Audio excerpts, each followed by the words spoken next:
بسم الله الرحمن الرحيم. الرحمن علم القرآن.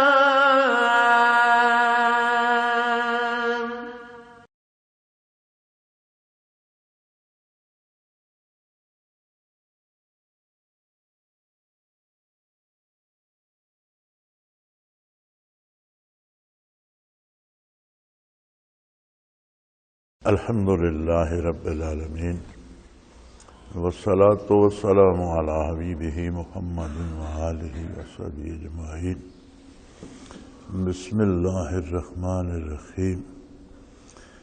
ألف لام ميم را تلك آيات الكتاب والذي أنزل إليك من ربك الحق ولكن أكثر الناس لا يؤمنون. الله الذي رفع السماوات بغير عمد ترونها ثم استوى على العرش وسخر الشمس والقمر كل يجري لأجل مسمى يدبر الأمر يفصل الآيات لعلكم بلقاء ربكم توقنون. وهو الذي مد الأرض وجعل فيها رواسي وأنهارا ومن كل الثمرات جعل فيها زوجين اثنين يغشي الليل النهار إن في ذلك لآيات لقوم يتفكرون. وفي الأرض قطع متجاورات وجنات من أعناب وزرع ونخيل وصنوان وغير صنوان يسقى بماء واحد ونفضل بعضها على بعض في الأكل إن في ذلك لآيات لقوم يعقلون. وإن تعجب فعجبا قولهم أإذا كنا ترابا أإنا لفي خلق جديد أولئك الذين كفروا بربهم وأولئك الأغلال في أعناقهم وأولئك أصحاب النار هم فيها خالدون. ويستعجلونك بالسيئة قبل الحسنة قد خلت من قبلهم المرسلات وإن ربك لذو مغفرة للناس على ظلمهم وإن ربك لشديد العقاب. ويقول الذين كفروا لولا أنزل عليه آيات من ربه إنما أنت منذر ولكل قوم هاد. اللهم سبحانك لا علم لنا إلا ما علمتنا إنك أنت العليم الحكيم. مولاي صل وسلم دائما ابدا على حبیبک خیر الخلق کلہم. سورہ رعد شروع ہوتی ہے. یہ ان سورتوں میں سے ہے جو مدینہ منورہ میں نازل ہوئیں،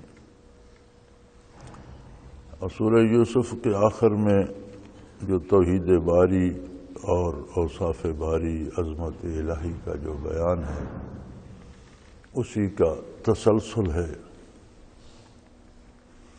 اس میں بجلی کی کڑک کا ذکر ہے کہ وہ بھی اللہ کی عظمت کا ایک نشان ہے، تو وہی رعد اس کا نام رکھا گیا. الف لام میم را حروف مقطعات ہیں جن کے معنی اللہ بہتر جانتا ہے یا اللہ کا رسول جانتا ہے. تلک آیات الکتاب والذی انزل الیک من ربک الحق ولکن اکثر الناس لا یؤمنون.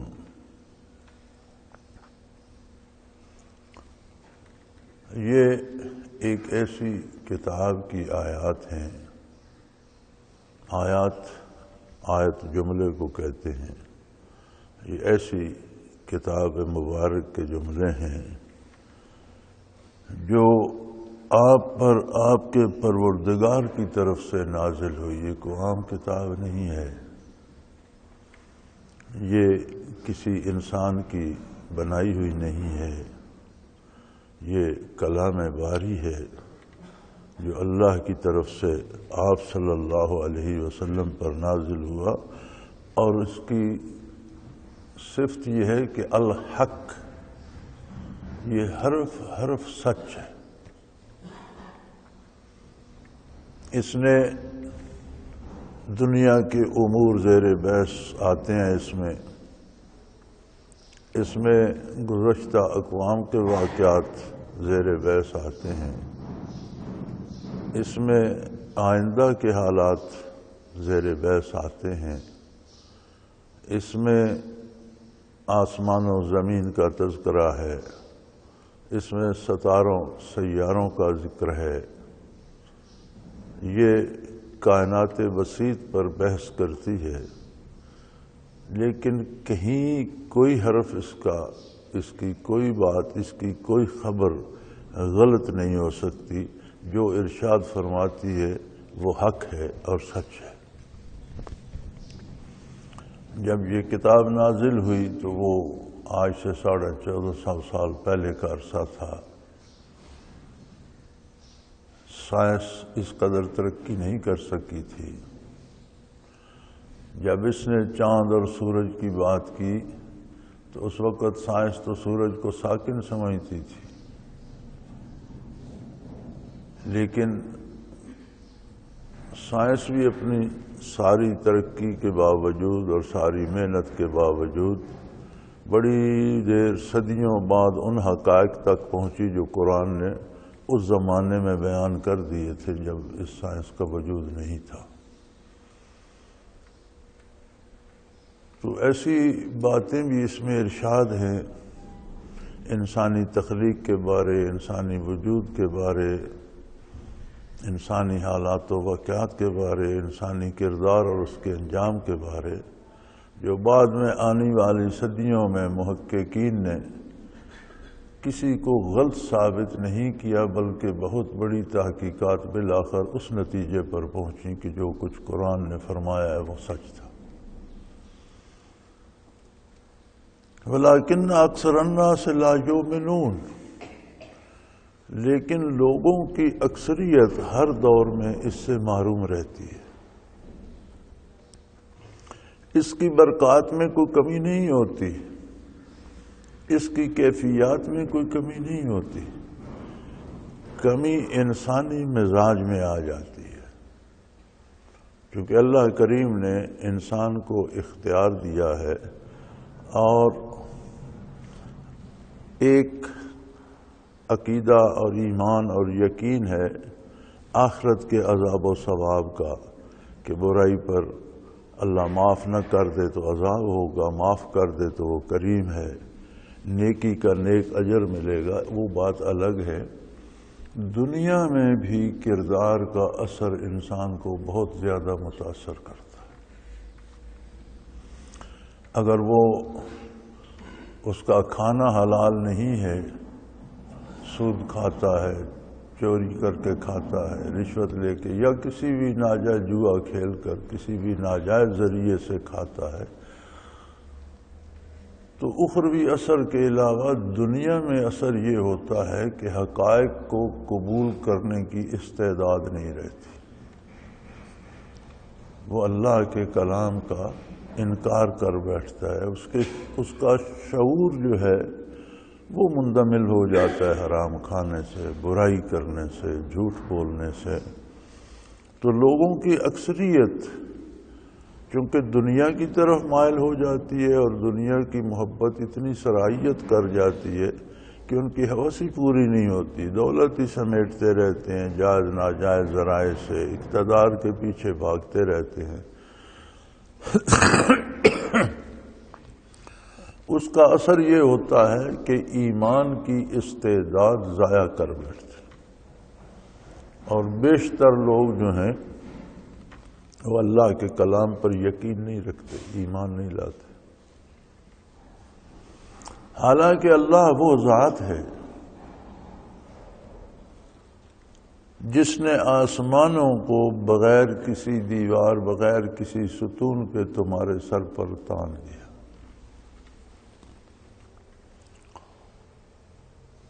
سائنسدانوں نے بڑی تگ و دو کے بعد یہ کہا کہ انسانی نظر جہاں تک کام کرتی ہے وہ اسے نظر آتا ہے، جب اس کی قوت باصرہ کام چھوڑ دیتی ہے، اتنے دور ہو جاتا ہے کہ چیزیں نظر نہیں آتی،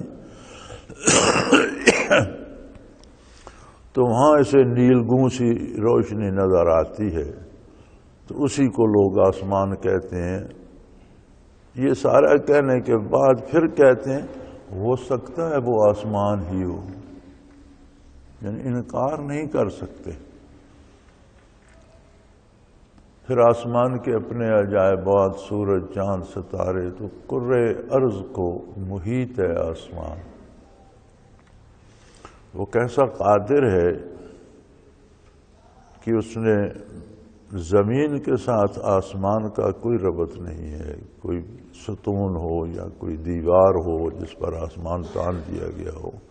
ساری مخلوق دیکھتی ہے، اس قادر مطلق نے اپنی قدرت کاملہ سے آسمان کو تان دیا ہے، بغیر کسی سپورٹ کے، بغیر کسی ستون کے۔ ثم استوى علی العرش، پھر اس نے عرش عظیم کو معاملات دنیا کے فیصلوں کا مرکز بنا دیا۔ استوى علی العرش کا لفظی معنی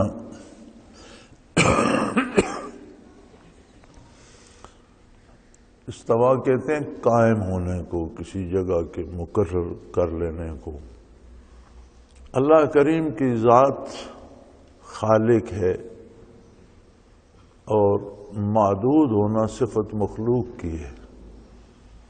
مخلوق جتنی بھی ہے اس کی کہیں ابتدا بھی ہے، کہیں انتہا بھی ہے۔ چھوٹے سے چھوٹا وجود ہے یا بڑے سے بڑا وجود ہے، رائی ہے یا پہاڑ ہے، اس کی ابتدا بھی ہے، انتہا بھی ہے۔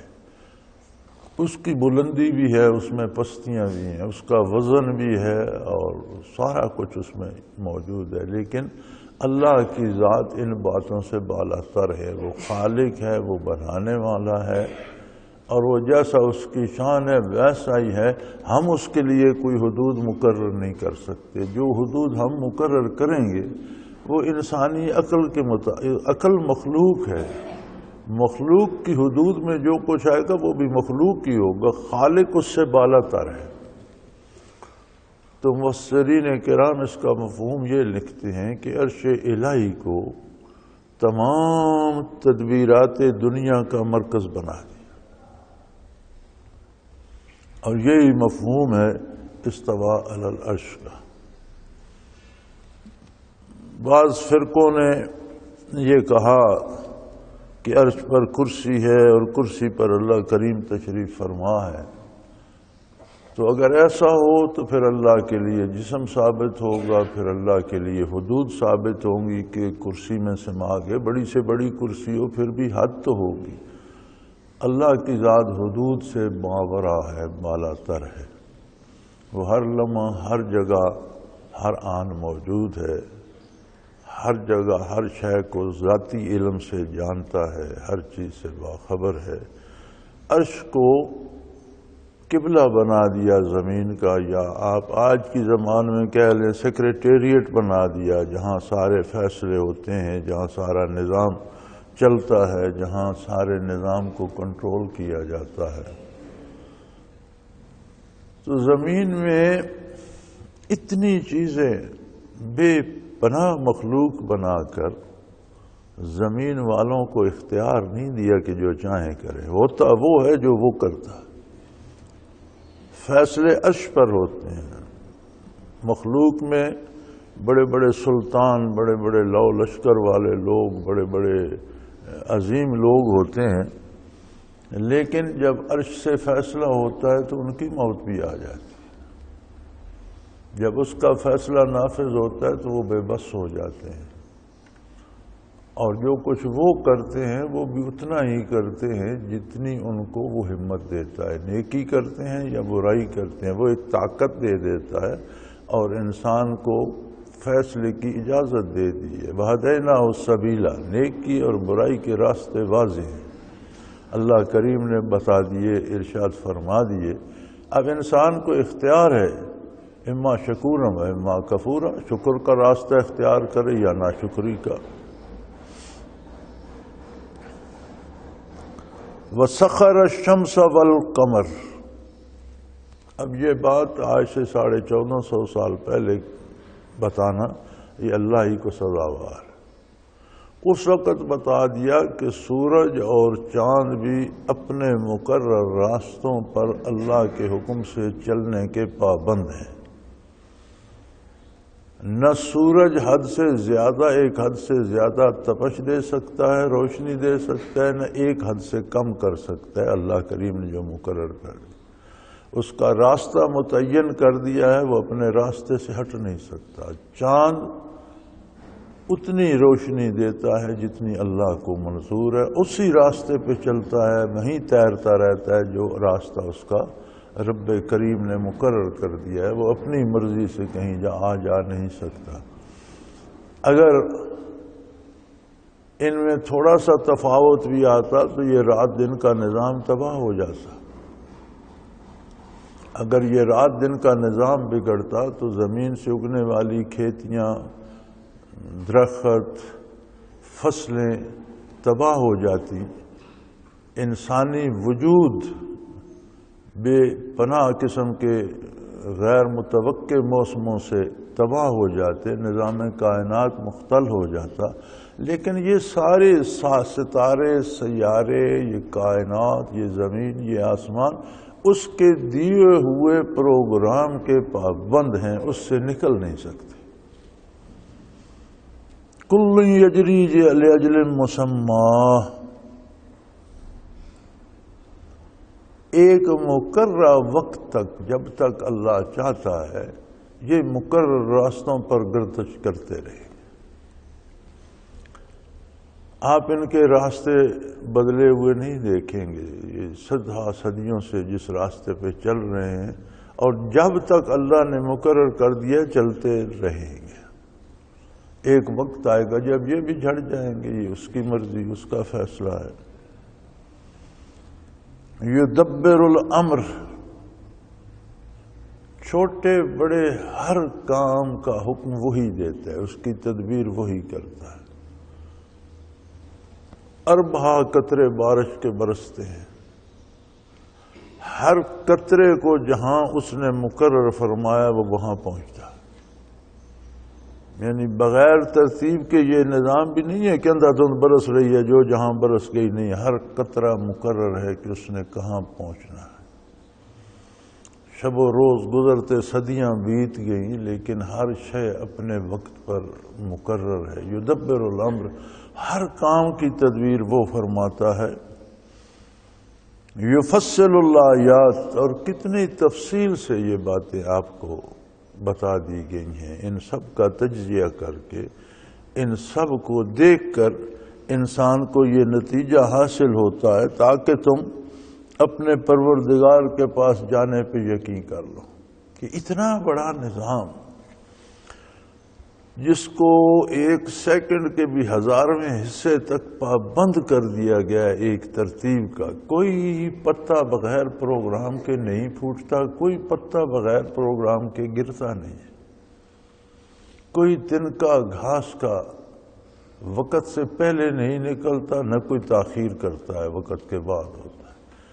تو جس رب العالمین نے اتنا وسیع نظام بنایا ہے، پھر اس میں انسان کو اشرف المخلوقات بنایا ہے، ساری مخلوق کو اس کی خدمت پہ لگا دیا ہے، پھر انسان کو دعوت دی ہے اپنی ذات اور صفات پر ایمان لانے کی اور اپنے احکام کے پیروی کی۔ تو یہ سارا نظام بتا رہا ہے کہ اگر یہ انسان غلطی کرے گا تو کوئی اس غلطی کا انجام بھی ہوگا، اگر صحیح کرے گا تو صحیح کا بھی کوئی نتیجہ نکلے گا۔ اگر یہ دونوں چیزیں بے نتیجہ رہیں تو پھر اس سارے نظام کا فائدہ کیا؟ اس نظام کے بنانے کا کیا حاصل پھر جب جس کا کوئی نتیجہ ہی نہ ہو؟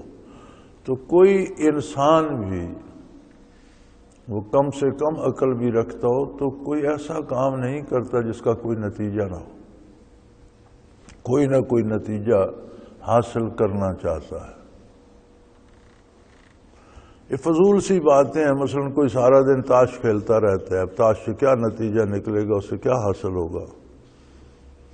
وہ تاش میں بھی یہ تلاش کر رہا ہوتا ہے کہ میں جیت جاؤں اور اسے ایک فخر نصیب ہو کہ میں نے جیت لیا۔ ایک نتیجہ تو ہے نا. کوئی محض پتے پھینکنے کے لیے تو تاش نہیں کھیلتا، جیتنے کے لیے کھیلتا. کوئی کام کرتا ہے، کوئی ادنا سی چیز بناتا ہے تو اس کا کوئی مقصد ہوتا ہے. کوئی چیز بنا کر پھینکتا نہیں پھرتا. ماچس کی ایک تیلی بھی آگ جلانے کے لیے بنائی جاتی ہے، محض شغل کے. تو اتنی وسیع کائنات جس قادر مطلق نے بنا دی، اس کا بھی نتیجہ تو ہوگا. اس کا حاصل کیا ہوگا یہ بنانے والے نے بتایا کہ جو میری اطاعت کریں گے اور دامن صاف لائیں گے ان پر احسان کروں گا، انعامات دوں گا، اور جو میری نافرمانی کریں گے ان کو سزا ملے گی. تو فرمایا یہ ساری کائنات کا تجزیہ قرآن کریم اس لیے کر رہا ہے کہ تمہیں یہ سمجھ آ جائے کہ یہ سب کچھ بے نتیجہ نہیں ہے. ہمیں اللہ کی بارگاہ میں حاضر ہونا ہے اور وہاں نظریات و عقائد سے لے کر کردار تک تمام چیزوں کے فیصلے ہوں گے. وَهُوَ الَّذِي مَدَّ الْأَرْضَ، وہ ایسا قادر ہے کہ اس نے زمین کو پھیلا دیا. یہ بڑی عجیب بات ہے. زمین تو بیضوی ہے، انڈے کی شکل کی ہے. تو بیضا تو ایک طرح کی گولائی ہوتی ہے، آپ کہیں بھی رکھیں تو ایک سمت اوپر آئے گی، ایک نیچے آ جائے گی. جو اوپر آئے گی وہ بھی سیدھی اور میدانی نہیں ہوگی، وہ بھی ایک اس طرح کا ابھار ہوگا. لیکن وہ ایسا قادر ہے کہ باوجود اس کے کہ زمین کو بیضوی بنایا، اسے بچھا دیا.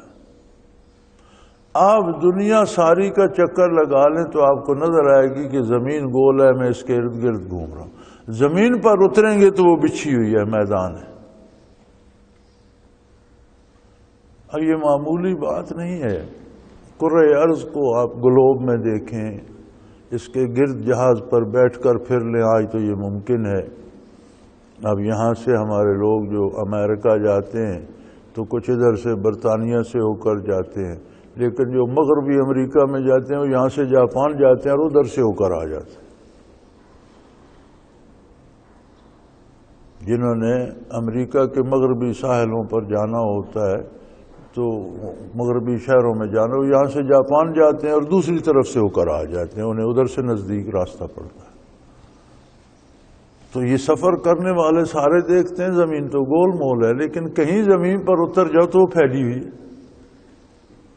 اب یہ معمہ کسی انسان کی سمجھ میں نہیں آ سکتا کہ ایک چیز کا وجود گول ہے لیکن وہ گول کہیں بھی نہیں ہے، کہیں بندہ ڈگمگاتا نہیں، کہیں الٹی ہوئی نہیں ہے کہ ادھر سے گر جائے.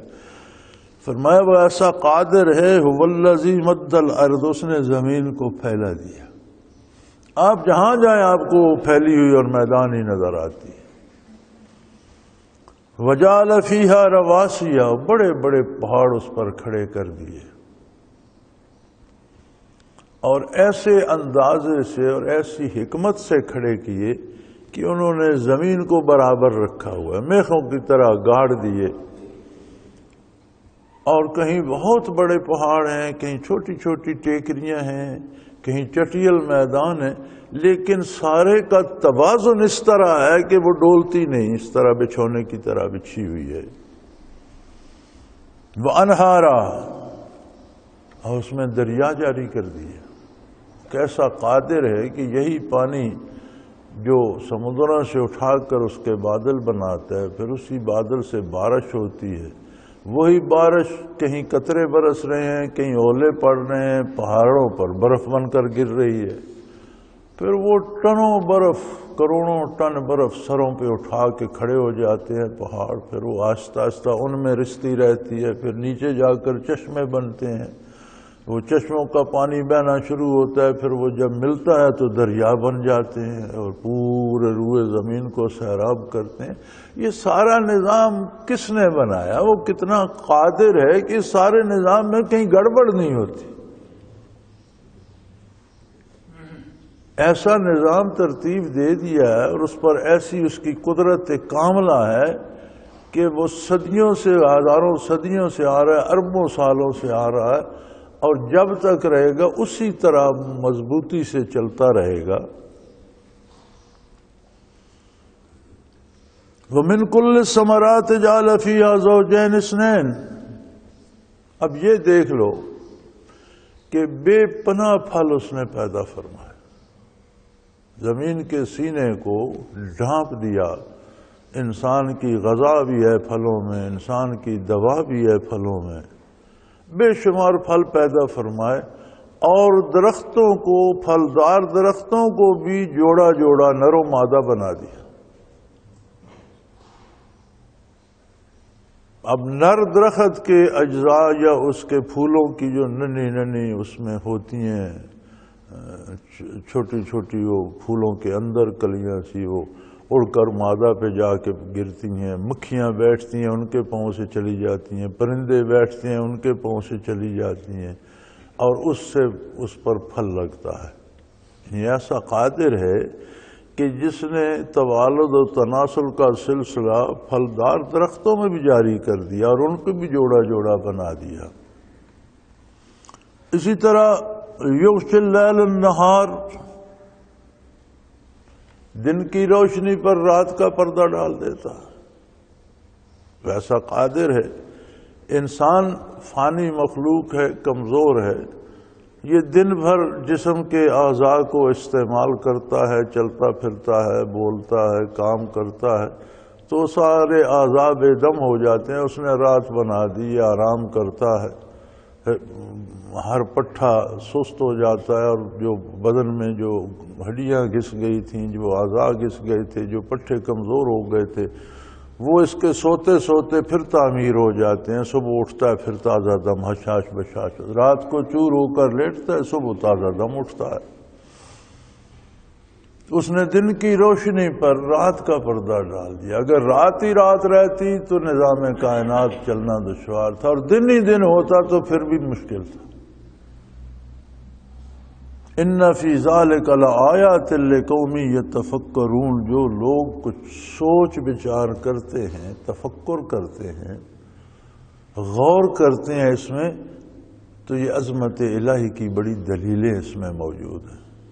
وہ سمجھ سکتے ہیں کہ وہ کیسا قادر ہے اور کتنا مدبر الامر ہے، اور کس طرح ہر چیز کا اس نے نظام ترتیب دیا ہے۔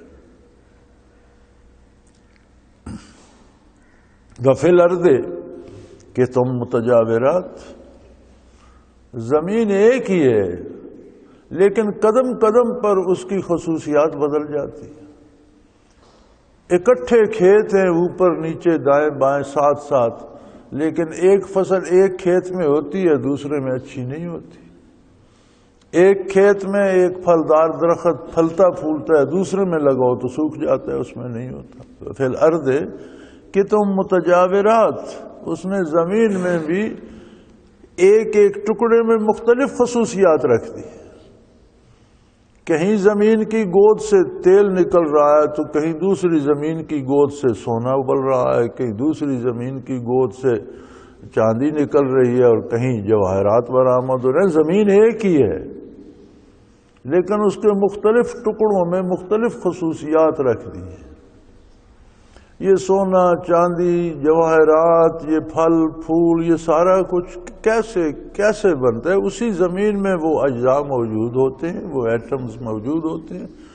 جب وہ ایک نسبت سے جڑتے ہیں تو وہ سونا بن جاتا ہے، دوسری نسبت سے جڑتے ہیں چاندی بن جاتا ہے، تیسری نسبت سے جڑتے ہیں ہیرا بن جاتا ہے۔ انہیں کون ان نسبتوں سے جوڑتا ہے زمین کے اندر؟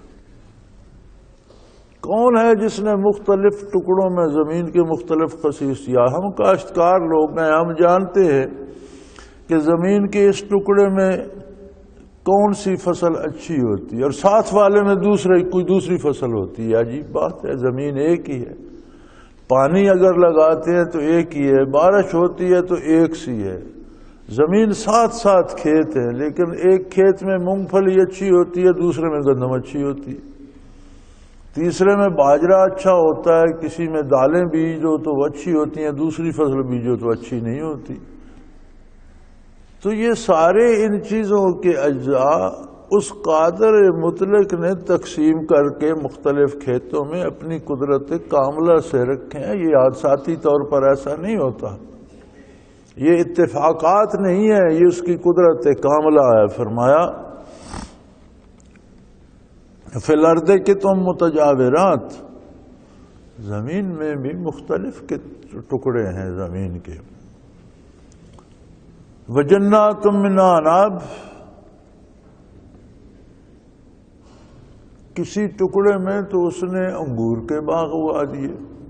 زمین کا ایک ٹکڑا ایسا ہے کہ وہاں انگور بڑا پھلتا پھولتا ہے، اور پھر تحقیق کے بعد وہاں کاشتکاروں نے انگور کی بیلیں لگا دیں۔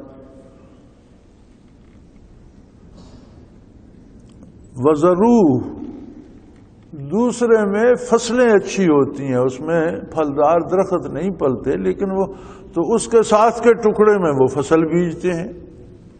ایک ٹکڑے میں انگور کا باغ لگا دیا، ساتھ کے دوسرے کھیت میں انہوں نے گندم بو دی ہے۔ وَنَخِيلٌ وَسِنْوَانٌ وَغَيْرَ سِنْوَانٍ، تیسرے میں کھجوریں کھڑی ہیں، بھئی ایک ہی زمین کا ٹکڑا ہے، اس میں کھجوریں کھڑی ہیں، اور بڑے بڑے درخت ہیں، ان کے بعض کے تنا ایک ہی چلا جاتا ہے سرے تک، بعض کے تنے دو بن جاتے ہیں، نیچے سے ایک درخت ہوتا ہے، اوپر دو تنے، دو درخت، دو جگہ پھل آنا شروع ہو جاتا ہے۔ اور فرمایا یسقا بماء واحد، کمال یہ ہے کہ سب کو ایک ہی پانی ملتا ہے۔ چلو زمین کے اجزاء تو مختلف ہو گئے، پانی کے اجزاء میں تو کوئی اختلاف نہیں، انگور کے کھیت میں باغ میں بھی وہی پانی جا رہا ہے، گندم کے کھیت میں وہی پانی جا رہا ہے، کھجوروں کے باغ میں وہی پانی جا رہا ہے، آموں کے باغ میں وہی پانی جا رہا ہے، ایک ہی پانی ہے۔ ان کے رنگ مختلف ہیں، ان کے ذائقے مختلف ہیں، ان کے اثرات مختلف ہیں، کوئی گرم ہے، کوئی ٹھنڈا ہے، کوئی معتدل ہے، اثرات مختلف ہیں۔ وَنُفَضِّلُ بَعْضَهَا عَلَى بَعْضٍ فِي الْأُكْلِ، اور کھانے میں کئی ایک دوسرے سے بڑھ کر لذیذ ہیں۔ ایک کھاتے ہیں بڑا لذیذ ہے جی، لیکن دوسرا پھل کھاتے ہیں کہتے ہیں یہ تو اس سے بھی مزیدار ہے۔ تو بے شمار پھل، بے شمار سبزیاں، بے شمار فصلیں، ہر ایک کی لذت اپنی ہے، ٹیسٹ اپنا ہے۔ چکر بندہ بتا دیتا ہے کہ یہ پھانک تو فلاں فروٹ کی ہے، خوشبو سے بتا دیتا ہے، ہر ایک میں خوشبو الگ ہے، حالانکہ سب کو ایک ہی پانی ملتا ہے۔ یسقا بماء واحد، ایک ہی پانی سب کو ملتا ہے۔ ان فی ذلک لآیات لقوم یعقلون، جس میں جن لوگوں میں کچھ عقل باقی ہوگی، جن کی خرد کچھ کام کرے گی، ان کے لیے عظمت الہی کے بڑے دلائل ہیں۔ وہ سمجھ سکتے ہیں کہ کوئی ایسی ہستی ہے جو اس سب کو بنا رہی ہے، چلا رہی ہے، کنٹرول کر رہی ہے۔ وَإِن تَعْجَبْ فَعَجَبٌ قَوْلُهُمْ، فرمایا آپ کو انہوں نے حیران کر دیا جو یہ باتیں کرتے ہیں، اور واقعی ان کی باتیں ہیں ہی ایسی جن سے بندہ حیران ہو جائے۔ حیرت نہ عجب قول، ان کے قول عجیب ہے، حیران کر دیتے ہیں کہ یہ کہتے ہیں اذا کنا ترابا انا لفی خلق جدید، کہ جب ہم مٹی ہو جائیں گے تو کیا پھر ہم دوبارہ نئی مخلوق بن کر کھڑے ہو جائیں گے۔ ان جاہلوں کو یہ نظر نہیں آتا کہ بے شمار بے پناہ گھاس زمین پر ہوتی ہے، خشک ہو کر مٹی بن جاتی ہے، کیا وہ دوبارہ نہیں ہوتی؟ ایک ایک درخت پر کروڑوں پتے ہوتے ہیں، خزاں آتی ہے، خشک ہو کر جھڑ جاتے ہیں، سوکھ جاتے ہیں، مٹی میں مل جاتے ہیں، کیا اس درخت پر دوبارہ پتے نہیں ہوتے؟ ایک فصل آپ کاشت کرتے ہیں، برداشت کر لیتے ہیں، پھر کاشت کرتے ہیں، پھر نہیں ہوتی، انہی زمین کے اجزاء سے پھر ہو جاتی ہے، اور صدیوں سے یہ خزانے زمین اگل رہی ہے، چیزیں تباہ ہو جاتی ہیں، پھر پیدا ہو جاتی ہیں۔ درختوں سے پھل کا موسم گزر جاتا ہے، پھل ختم ہو جاتا ہے، پھر موسم آتا ہے، پھر پھل سے لد جاتے ہیں۔ اسی طرح انسان کی عمر بھی دنیاوی ختم ہوگی، برزخ میں رہے گا، جب قیامت قائم ہوگی دوبارہ پھر بنا کر کھڑا کر دے گا۔ بھئی دنیا میں تمہارے سامنے بے حساب چیزیں بن رہی ہیں 2 12 سے 12 ہزاروں بار بنتی جا رہی ہیں، تو یہ تو بڑی عجیب بات ہے کہ تم اپنے دوبارہ زندہ ہونے سے انکار کرتے ہو۔ کیا پہلے تمہارے اجزاء منتشر نہیں تھے؟ ایک انسان جو پیدا ہوتا ہے اس کے اجزاء دنیا میں پتہ نہیں کہاں کہاں پھیلے ہوئے ہیں۔ مٹی کی مختلف صورتیں ہیں نا، کہیں وہ گندم بنتی ہے، کہیں باجرہ جوار بنتی ہے، کہیں چنے بنتے ہیں، کہیں چاول ہوتے ہیں، کہیں گرم مسالے ہوتے ہیں، کہیں دوائیں ہوتی ہیں، کہیں جڑی بوٹیاں، تو یہ سب مٹی کی صورتیں ہیں۔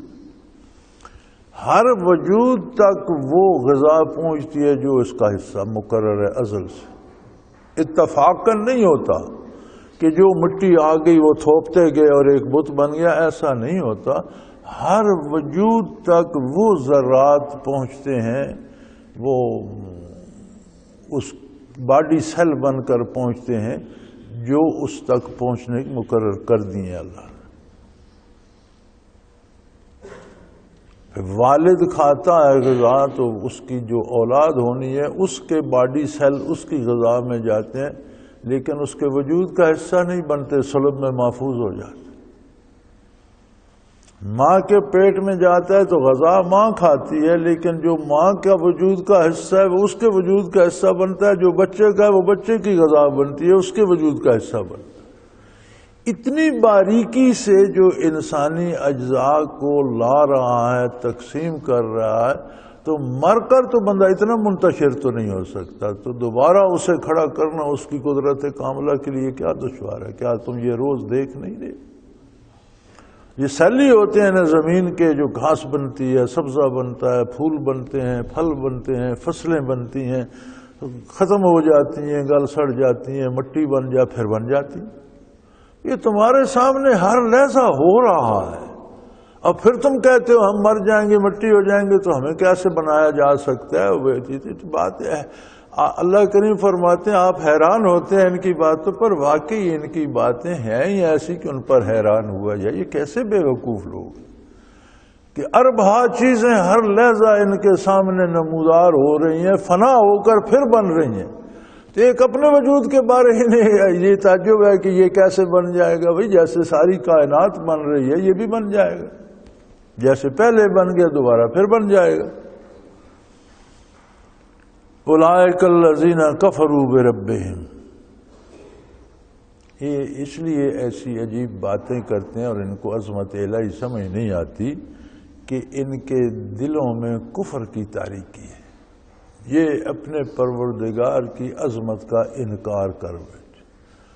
اور کفر ایسی ملامت ہے، ایسی برائی ہے، ایسی نقصان دہ چیز ہے کہ وہ یہ عام باتیں جو روزمرہ کی زندگی میں سامنے آتی ہیں وہ بھی دیکھنے سے آنکھوں کو اندھا کر دیتا ہے۔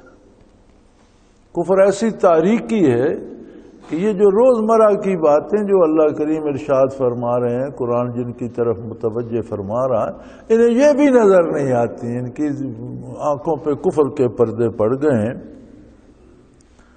وَأُولَئِكَ الْأَغْلَالُ فِي أَعْنَاقِهِمْ، اور ان کے گلوں میں بڑے بڑے وزنی توق پڑے ہوئے۔ اب ایک بندے کے گلے میں 5 من کا توق ڈال دو تو وہ اسے اٹھا کر وہاں تک کیسے جا سکتا ہے؟ جہاں وہ بیٹھا ہے وہ بندہ رہے گا۔ تو اللہ کے فرماتے ہیں اس کفر کی مثال ایسے توق کی ہے کہ جو بندے کو تاریک گوشے میں بٹھائے رکھتا ہے، روشنی تک اور روشن دلائل تک اسے جانے کی توفیق ہی نہیں ہوتی۔ انہوں نے اپنے گلے میں بڑے بڑے وزن باندھ لیے ہیں، یہ اپنی اسی تاریک کوٹھڑی میں پڑے ہیں، یہ باہر نکل کر دیکھنے کی استعداد ہی نہیں رکھتے۔ اللہ کریم کا احسان ہے جس نے ہمیں نور ایمان بخشا۔ سب سے بڑی مصیبت، پیاس بڑی مصیبت ہے، بندہ مر جاتا ہے، بھوک بڑی مصیبت ہے، بندہ مر جاتا ہے، بیماری بڑی مصیبت ہے، بڑی تکلیف ہوتی ہے، لیکن سب قابل برداشت ہیں۔ سب سے بڑی مصیبت کفر، جو 2 عالم کو تباہ کر دیتا۔ بیماری سے تکلیف ایک وجود کو ہوتی، بھوک سے ایک بندہ مرتا ہے، شاید اس کا اگلا جہان روشن ہو، شاید بیماری سے مرنے والے کو، قتل ہو جانے والے کو اللہ معاف کر دے اور آئندہ انعامات سے نوازے، لیکن کفر ایسی ملامت ہے کہ نہ اس دنیا میں جینے دیتا ہے نہ اس دنیا میں جینے دیتا ہے، نہ بندہ مر سکتا ہے نہ جی سکتا ہے۔ تو فرمایا ان کا جو کردار ہے اور ان کے جو افکار اور عقائد ہیں وہ ایک بڑا وزنی طوق بن کر ان کے گلے میں پڑے ہوئے ہیں، اور یہ اسی اندھیرے گوشے میں پڑے ہیں، اور وہیں سے کہہ رہے ہیں کچھ بھی نہیں ہے، کچھ دکھائی نہیں دیتا، کچھ نظر نہیں آتا۔ اولئک اصحاب النار، اور مصیبت یہ ہے کہ اگر یہی بات ختم ہو جاتی تو بات تھی، اب انہیں ہمیشہ ہمیشہ دوزخ میں رہنا پڑے گا۔ کفر ایسی لعنت ہے کہ عقل کو بھی ماند کر دیتا ہے، دماغ کو بھی تباہ کر دیتا ہے، دل کو بھی تباہ کر دیتا ہے، روح کو بھی برباد کر دیتا ہے، اور پھر آگے ہمیشہ ہمیشہ جہنم میں رہنا پڑ جائے گا۔ یہ ایسی مصیبت ہے، اللہ سے پناہ دے۔ ہم فیہا خالدون، یہاں تو مر کر جان چھوٹ گئی، دوزخ میں مریں گے بھی نہیں۔ یہاں تو کوئی بہت تکلیف میں ہوتا ہے تو مر جاتا ہے، بھوکا ہوتا ہے مر جاتا ہے، پیاسا ہوتا ہے مر جاتا ہے، بیمار ہوتا ہے مر جاتا ہے، گولی لگتی ہے مر جاتا ہے، مر کر دنیا کے بکھیڑوں سے تو جان چھوٹ گئی، دوزخ میں مریں گے بھی نہیں، نہ جی سکیں گے نہ مر سکیں گے۔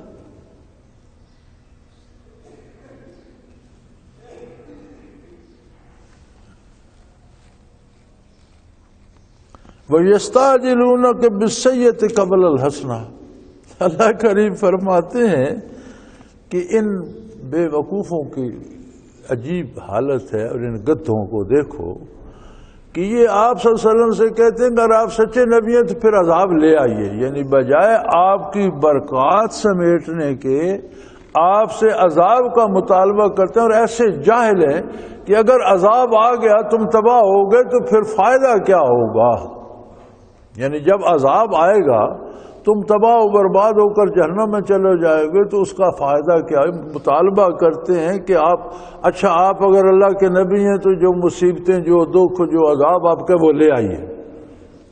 فرمایا اس سے ان کی بے وقوفی کا اندازہ لگا لو کہ اگر عذاب آ گیا تو تباہ ہو کر جہنم میں جا گرو گے تو پھر اس کا فائدہ کیا ہوگا۔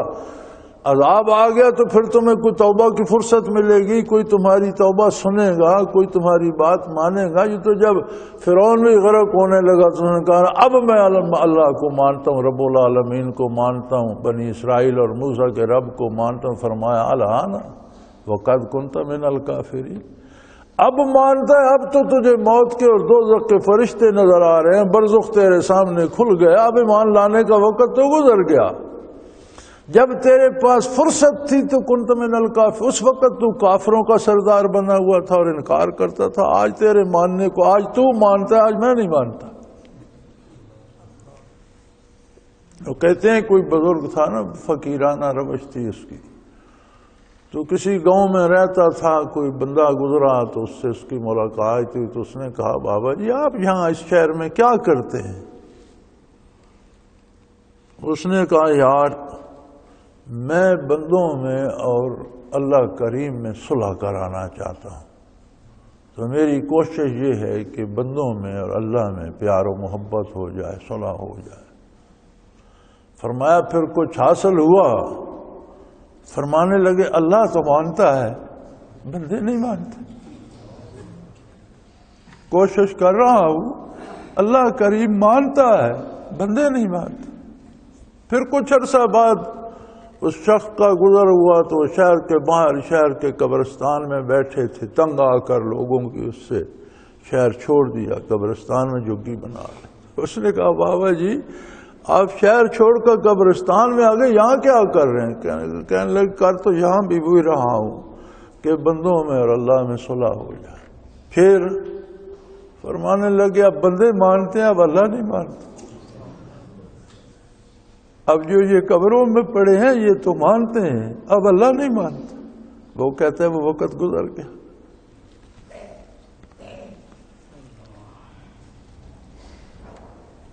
فرمایا یہ ایسے بے وقوف ہیں کہ آپ صلی اللہ علیہ وسلم سے مطالبہ کرتے ہیں بجائے آپ سے برکات لینے کے، نیکی لینے کے، فوائد لینے، کہتے ہیں اچھا پہلے عذاب لے آؤ پھر ہم دیکھیں گے مانو، پھر تمہارے پاس فرصت کب ہوگی؟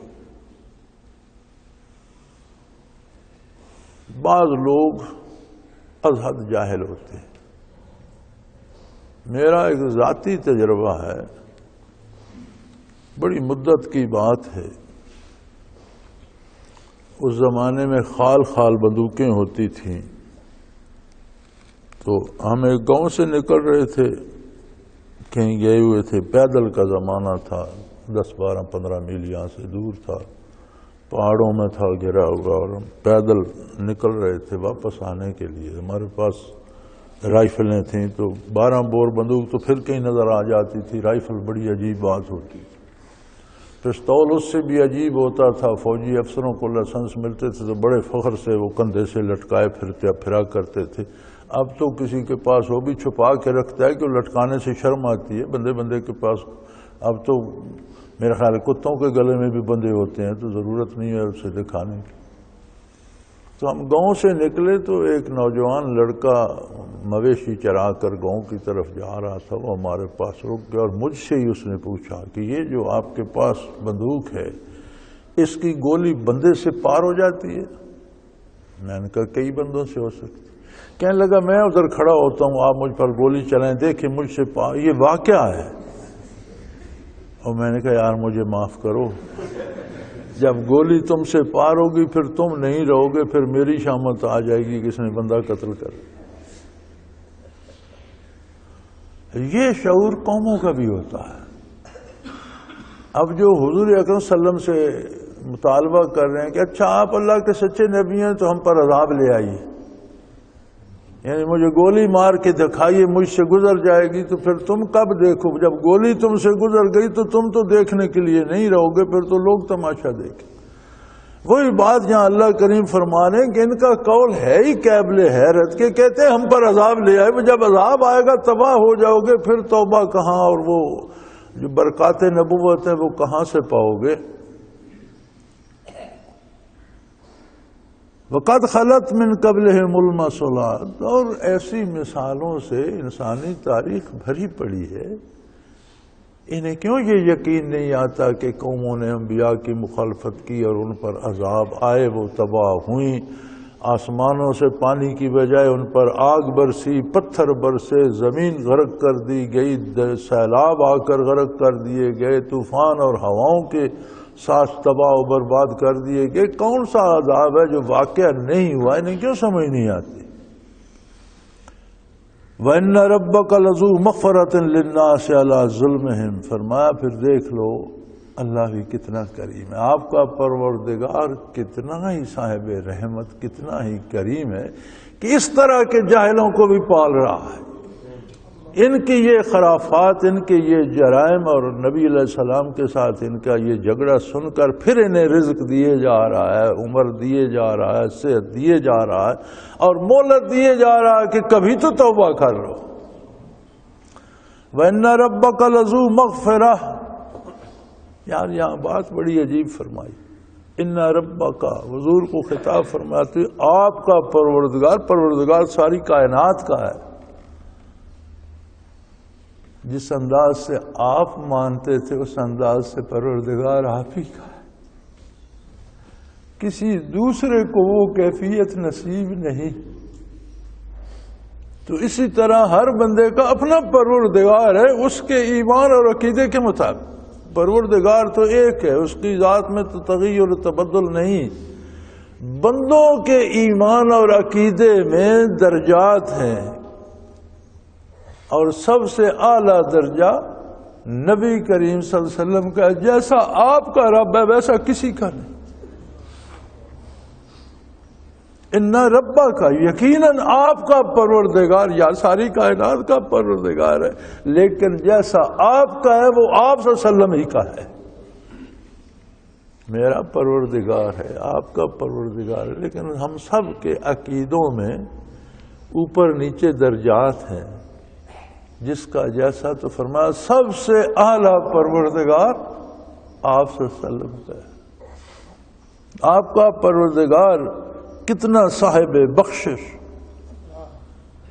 کہ لوگ ظلم کرتے ہیں، کفر کرتے ہیں، شرک کرتے ہیں، برائی کرتے ہیں، پھر انہیں پالے جا رہا ہے، ان کے وجود سلامت ہے، ان کی نگاہیں سلامت ہیں، ان کی اولاد ہو رہی ہے، ان کے مال دولت ہے، ان کو عہدے مل رہے ہیں، اور مہلت دیے جا رہا ہے کہ موت آنے تک توبہ کر لو۔ بڑے سے بڑا گنہگار جب توبہ کرتا ہے قبول فرما لیتے۔ یہ نہیں کہتا کہ اب تمہاری عمر 100 سال ہو گئی، 100 سال کفر میں ضائع کر دی، اب ایک آدھ دن رہتے تو اب توبہ کر، نہیں کہتا ہے ٹھیک ہے میں نے پچھلا سارا معاف کیا۔ آج کس قدر مہربان ہے کہ لوگ ظلم کرتے ہیں وہ درگزر فرماتا ہے۔ لیکن یہ مت بھولو جس کا انجام ظلم پر ہوگا پھر اس پر غضب بھی بڑا ہوگا۔ وَإِنَّ رَبَّكَ لَشَدِيدُ الْعِقَابِ، آپ کا پروردگار جو ہے اس کی گرفت بھی بڑی سخت، اس کی سزائیں بھی بڑی سخت۔ وَيَقُولُ الَّذِينَ كَفَرُوا لَوْلَا أُنزِلَ عَلَيْهِ آيَاتٌ مِّن رَّبِّهِ۔ اب کافروں کا ایک بڑا اعتراض یہ ہے کہ ہم جو کہتے ہیں وہ معجزہ حضور دکھائیں۔ ان پر ان کا پروردگار جو ہے اگر ان کا دعویٰ سچ ہے اور اللہ ہر چیز پہ قادر ہے اور وہی ان کا پروردگار، تو جو مطالبہ ہم کرتے ہیں وہ معجزہ انہیں عطا کر دے۔ معجزہ نبی کا برحق ہوتا ہے اور اس کی نبوت کی دلیل ہوتی ہے۔ معجزہ اس فعل کو کہتے ہیں جو عقل کو عاجز کر دے، جس کی عقلی توجیہ ممکن نہ ہو۔ آپ کے معجزات تو بے پناہ ہے، اور سب سے بڑا معجزہ حضور کا قرآن کریم۔ پھر اگر انسان ساری زندگی آپ کے معجزات بیان کرتا رہے تو کر سکتا ہے، ختم نہیں ہوتا۔ چاند کے 2 ٹکڑے ہوئے، معراج شریف کا پورا قصہ سنیے، بے پناہ پانی کے گلاس میں انگلیاں مبارک رکھ دیں، سارے قافلے نے پانی پی لیا، بے شمار ہیں، قدم قدم پر معجزات ہیں۔ لیکن فرمایا تم کس خوشی میں معجزہ طلب کرتے ہو؟ کیا آپ معجزات دکھانے کے لیے پیدا ہوئے ہیں، یا آپ کا کام ہے کہ جو کام تم آج کر رہے ہو اس کا نتیجہ میدان حشر میں کیا ہوگا یہ بتانا آپ کا منصب ہے؟ اور اس سے بڑا معجزہ کیا ہوگا کہ بندہ سوچ آج رہا ہے، عقیدہ آج ہے، اس کا عمل آج کرتا ہے، کبھی جب قیامت قائم ہوگی، کل بھی ہو سکتی ہے، اسی وقت اسی لمحے بھی ہو سکتی ہے، لیکن جب بھی ہوگی برزخ سارا گزر جائے گا، قیامت قائم ہوگی، انصاف کی عدالت لگے گی، تو اس نظریے اور اس کردار کا نتیجہ کیا ہوگا وہ باتیں بتانا آپ کا منصب ہے۔ اب اس سے بڑا اور معجزہ کیا چاہتے ہیں؟ یہ کوئی معمولی بات ہے؟ ایک طبیب اگر ہمیں بتا دے کہ یہ جو چیز آج آپ کھا رہے ہو کل اس سے آپ کو بخار ہو سکتا ہے، یہ جو چیز اب کھا رہے ہو یہ پیٹ میں جائے گی تو کل شاید آپ کو ہیضہ ہو جائے، نہ کھاؤ۔ ہم سمجھتے ہیں دیکھو جی اس نے کمال کر دیا، خواب رہے ہیں جو کل ہوگا اس نے بتا دیا۔ تو یہ تو ایک معمولی بات ہے۔ آج جو سوچ رہے ہو، آج جو قدم اٹھا رہے ہو، روز حشر اس پہ کیا پھل لگے گا یہ بتا، اس سے بڑا معجزہ کیا ہو سکتا ہے؟ اور ان جاہلوں کو یہ پتہ نہیں کہ جب نبی سے قوم معجزہ طلب کرتی ہے، وہ معجزہ ہو جائے تو نہیں مانتی تو بہت تباہی ہوتی ہے اس کی اور ذلیل ہو جائے۔ ابو جہل نے جو کہا تھا چاند ٹکڑے ہو جائے، ہو گیا، اس نے نہیں مانا، کس ذلت سے مارا گیا، پوری قوم کو لے کر تباہ کر دیا اور بدر میں تہس نہس ہو کر رہ گئے۔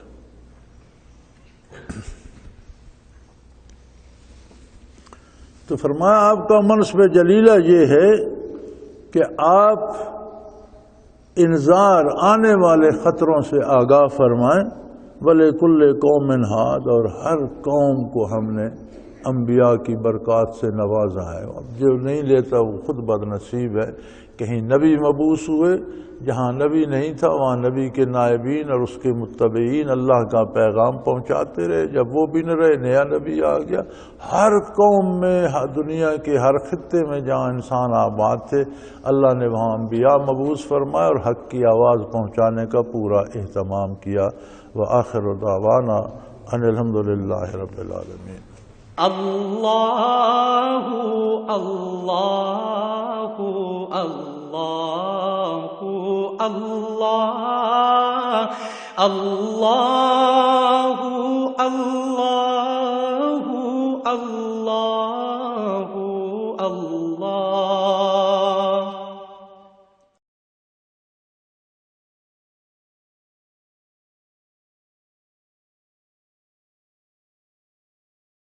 سال سے قرآن و حدیث کے اوپر خطابات کر رہے ہیں اور سلسلہ نقشبندیہ اویسیہ کے مطابق لوگوں کو ذکر الہی کی تربیت دے رہے ہیں۔ وہ قرآن پاک کی تفسیر ترتیب وار بیان کر رہے ہیں۔ تفسیر قرآن کو وہ موجودہ ملکی اور بین الاقوامی حالات کے مطابق بیان کرتے ہیں۔ موٹر وے سے کلر کہار کے انٹرچینج سے نکلتے ہوئے، کلر کہار کی جھیل سے ہوتے ہوئے، میانی، بوچھال اور نور پور سے گزرتے ہوئے دارالعرفان منارہ پہنچ سکتے ہیں۔ حضرت امیر محمد اکرم آوان نے بچیوں اور بچوں کی دینی اور دنیاوی تعلیم کے لیے سقارہ اکیڈمی کے نام سے ایک درسگاہ بھی قائم کی ہے، جس کا افتتاح ملک پاکستان کے صدر جنرل محمد ضیاء الحق نے اپنے دست مبارک سے کیا تھا۔ وہ تمام احباب جو اسلام کی طلب رکھتے ہیں ان سے گزارش ہے کہ دارالعرفان منارہ ضلع چکوال میں امیر محمد اکرم آوان صاحب کے خطابات سے مستفید ہوں۔